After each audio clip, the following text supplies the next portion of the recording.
I'm Audible editor Margaret Hargrove, and I'm so honored to be here today with Stacey Abrams.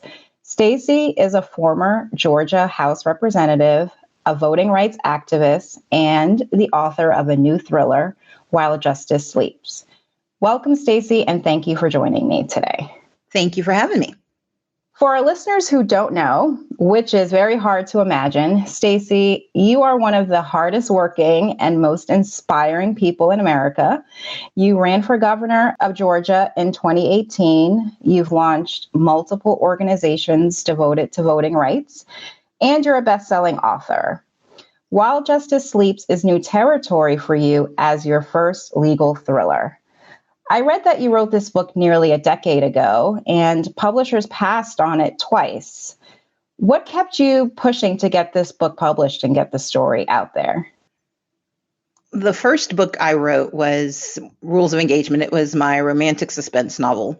It actually started out as an espionage novel. I wanted to write about this woman who was a chemical physicist who solved this, complicated web of lies. And I was told that publishers did not publish espionage novels by or about women, and there were no Black spies in the mainstream. And so my response was, okay, fine. I killed all the people I planned to kill. I just made my spies fall in love and published it as romance. By the time I wrote While Justice Sleeps, I had learned that part of the obligation of being a writer is getting the words on a page. Part of the business of being a writer is finding the right place and the right time to push your book out there.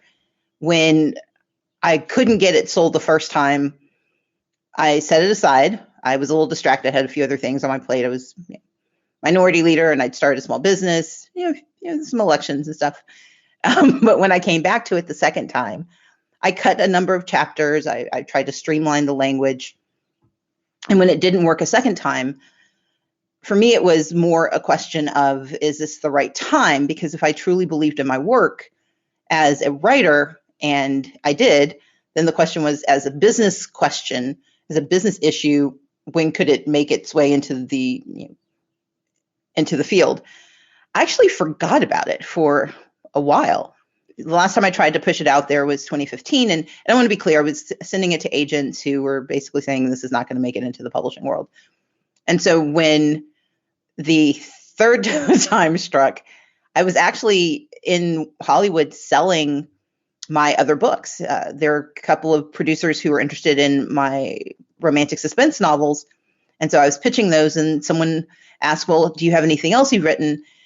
And I was like, yeah, like most writers, I was in medias res on a few other projects. And I mentioned that I had this other book, and they were intrigued. And I missed it the first time. The first time someone showed interest, I was so used to it not being something I could sell, I didn't pay that much attention. And one of my staff members who was with me nudged me at the next meeting to talk about it.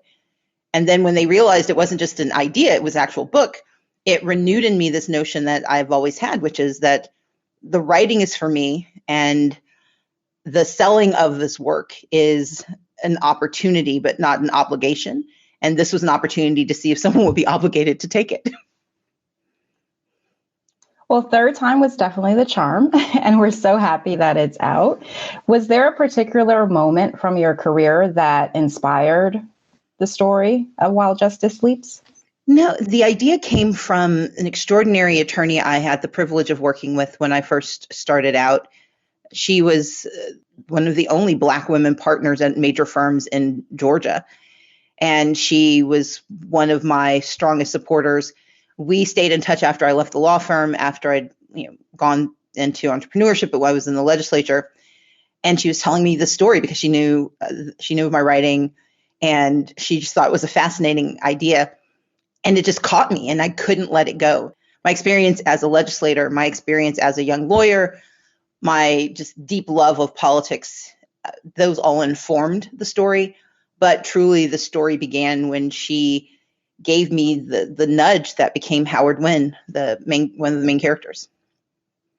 What's so interesting to me is that even though you did write this book nearly a decade ago, there's a prescient feel to it, especially given everything that's been going on in this country for the last couple of years.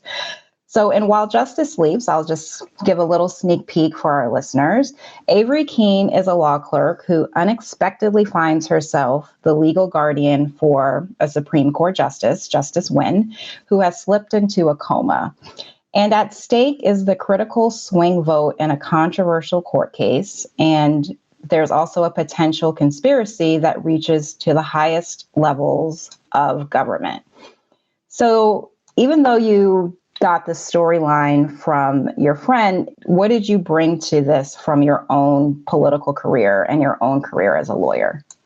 Well, what Teresa told me about was more of a question that she raised. She said, have you thought about the fact that Article 3 of the Constitution does not provide for the removal of a Supreme Court justice for any reason other than high crimes or misdemeanors?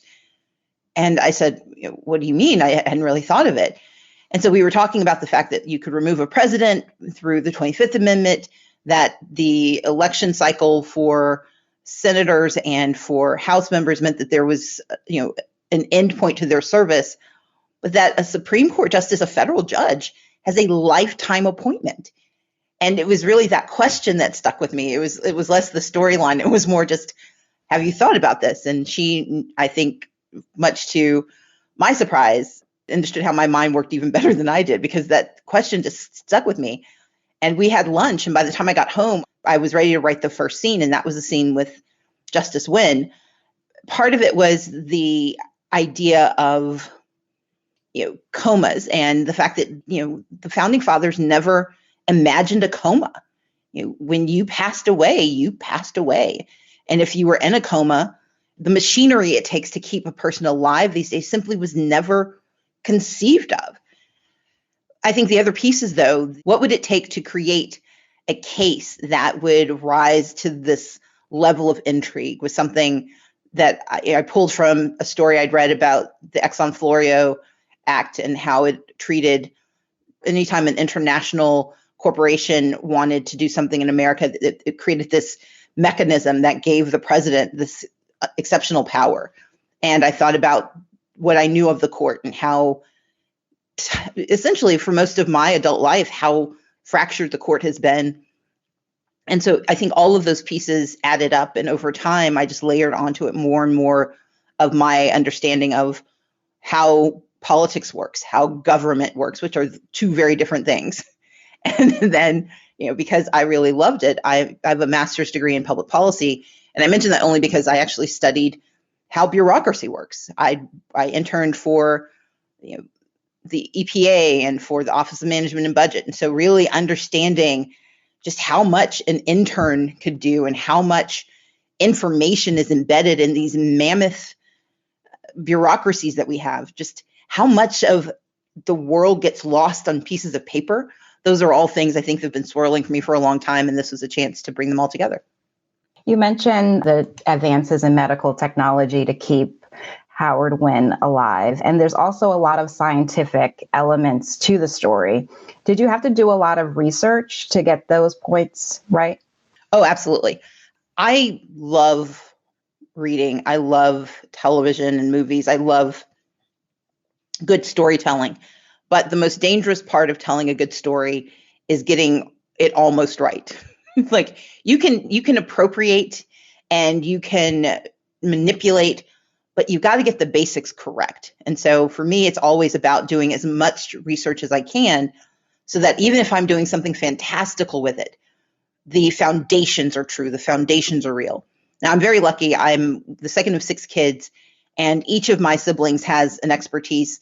So it saves me a lot of research time. So I did my research, for example, on the scientific piece to figure out what I wanted to do. But then I would test my theories against my youngest sister, Janine, who at the time was working for the CDC. And she's an evolutionary biologist. So I'm like, well, I want this disease to do this. What's the incubation time? Is it okay to say this? And she's like, no, that's too fast. And so she would serve as sort of not only a source of information, but she was a good testing and sounding board. The same thing is true for my sister, Leslie, who is a judge and is really the lawyer in the family. When I'm writing about the clerk's life, I'm like, okay, does a clerk do this? Would a clerk have access to this? How would she answer this question? And so, yes, I do copious amounts of research. Got it. It's great to have that in-house knowledge right there in your own family. All you have to do is buy them dinner. It's amazing. Yeah, true. One of the tension points in the story is of Avery having the authority of being a guardian for a Supreme Court justice, yet having no real power in the midst of the political drama swirling around in DC. She's going up against Homeland Security, the FBI, local law enforcement, and eventually the President of the United States. Did you identify with Avery's struggle in any way? Oh, absolutely. And one of the things you learn, particularly as a young person in any position where you have slightly more access than you expected, is that you may have responsibility, but you have no authority. You have no power. And, it happened to me when I was an intern for one of the government agencies I worked for. I ended up with this portfolio that was well outside of my capacity. But I was the person who was around and I was the one given the responsibility. But all of the big decisions, I had no authority to make it happen, but they expected me to get it done. And it was my first encounter with the fact that I had no real power. My name wasn't going to be on the final product. I was going to be responsible for the data that I, created or gathered, but I couldn't make anyone respond. I couldn't force anyone to engage with me. I couldn't even buy my own plane ticket to go and do the investigatory work. And so for me, it was about amplifying that experience and the experience you have as a young lawyer, as a young political operative. I think almost any area of importance that you enter before you are the person who has the ability to make decisions, if you move just a smidge higher on the totem pole, you will find yourself at some point with absolute responsibility and absolutely no power. And the disconnect does not concern those who have power at all. But I feel like this probably gave you an opportunity, you think, for some retribution, because there is this power. There's this power of Avery as the underdog going head to head to take down corruption at the highest levels of government. Like when she stands before the Supreme Court to argue her case, you just feel this like swell of emotion for her. Like, you go, girl. Well, and that's exactly it. Part of it is that once you get past the hardship of not being able to make it perfect, you then can focus on making it right. And that became her mission. And one of the things I really loved about Avery, I mean, yes, I made her up, but she did what she wanted, was that Avery chose to do this. It wasn't that she didn't have the option of giving up power of attorney. It wasn't that she, at multiple stages, couldn't have abdicated responsibility. It's that moment when you decide you're going to act because that's the thing that you have to do. That's the thing that you need to do, but it's an affirmative choice as opposed to being backed into a corner. That is that underdog moment, that moment where then the victory is yours. The victory is real because you have navigated these challenges not because you had to, but because you couldn't let yourself not do it. You have a great way of letting readers know that your characters are Black without defining them by their Blackness. For instance, I honestly wasn't even sure that Avery was Black until you mentioned that she went to Spelman. And then I was like, oh, well, there you have it. She went to an historically Black college. Yes. So how do you navigate that line? Is it a conscious decision to not explicitly define your characters by their race?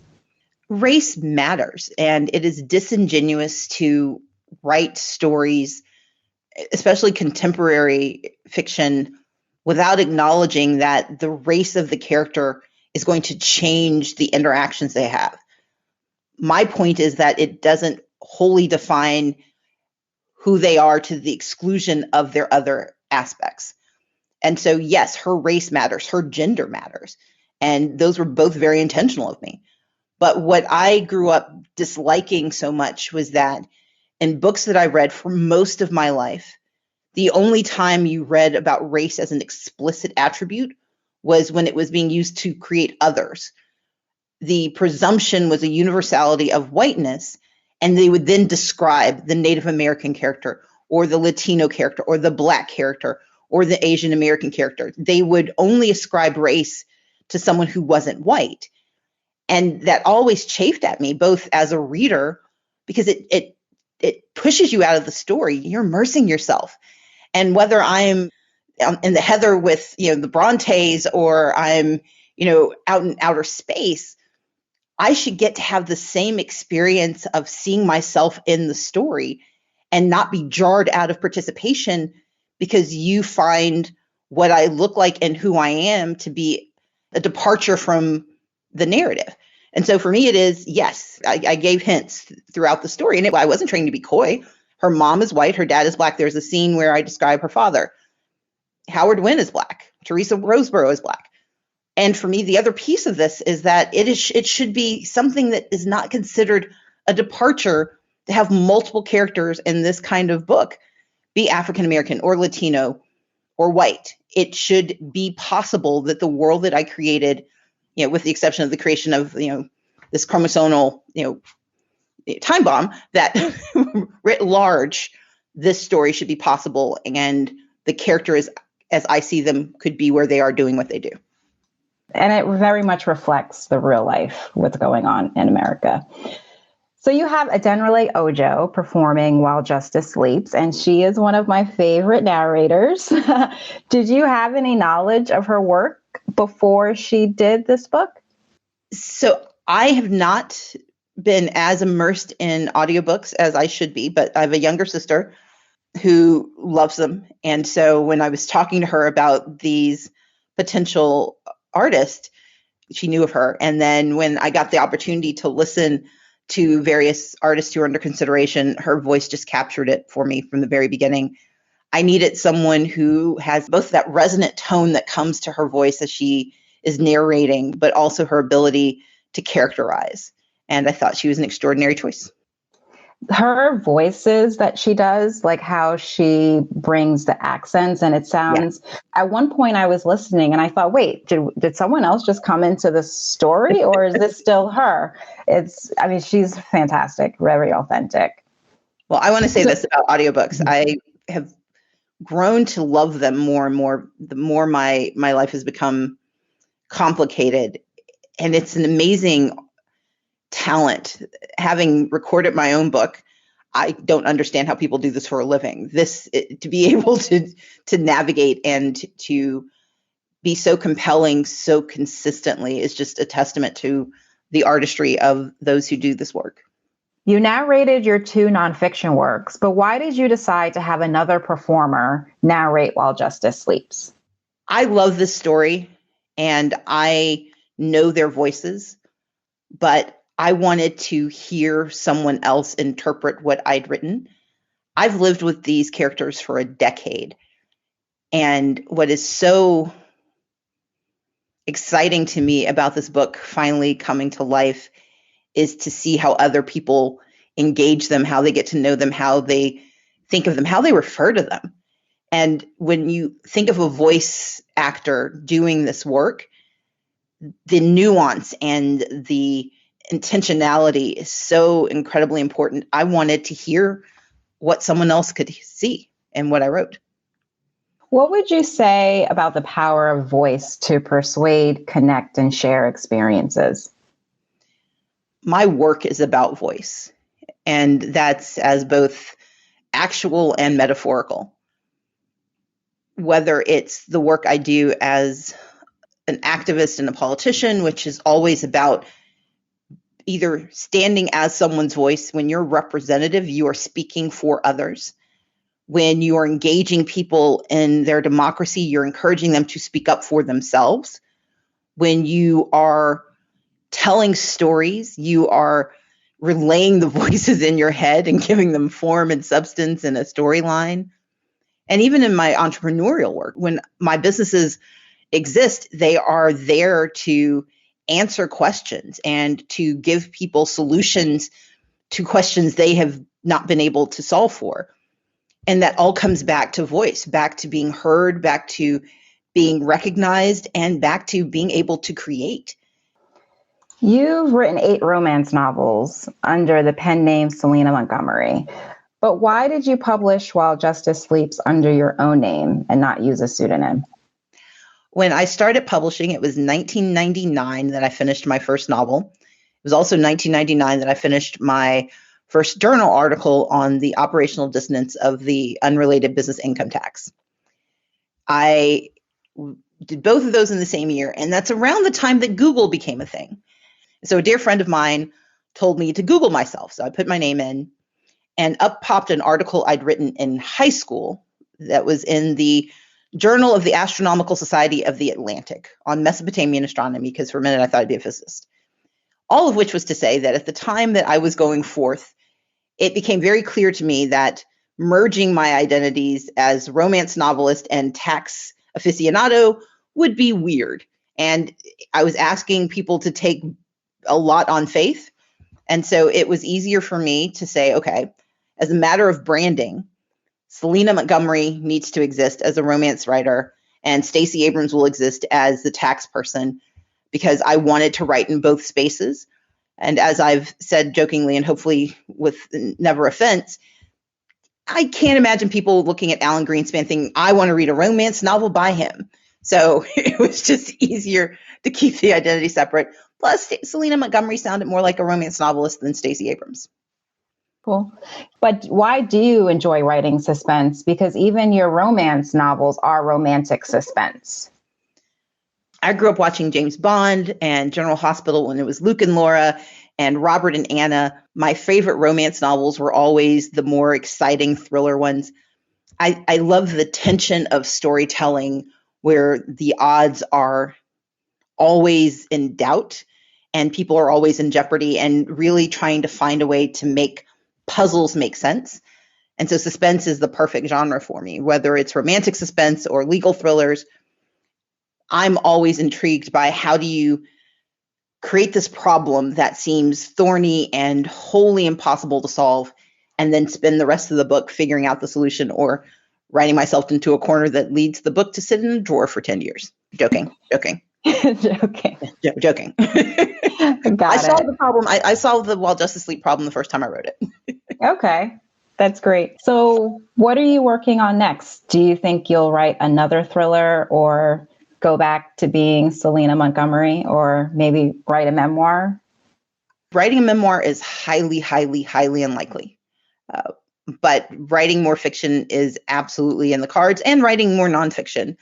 I think I am going to be obliged to write the third book in the Selena Montgomery trilogy that I ended abruptly after 2 books, because I couldn't come to an agreement with my publisher about the timetable for the third one. However, now that more people are reading Selena Montgomery, I am getting more questions about where Julia's story is. So I'm going to get Julia's story done. And then I'm certainly excited about writing, future thrillers. I think Avery has a lot more story to tell, and got to figure out what's going on in the rest of the world. That would be amazing to bring her back for another thriller. Whatever it is, we can't wait to hear it. And I know Audible listeners will enjoy While Justice Sleeps just as much as I did. Thank you so much, Stacey, for joining us today. It's been a real pleasure. Margaret, it's been my delight. Thank you. Thank you. To keep listening to this audiobook, I've left you a link in the description so you can do it at no cost, thanks to Audible's 30-day free trial.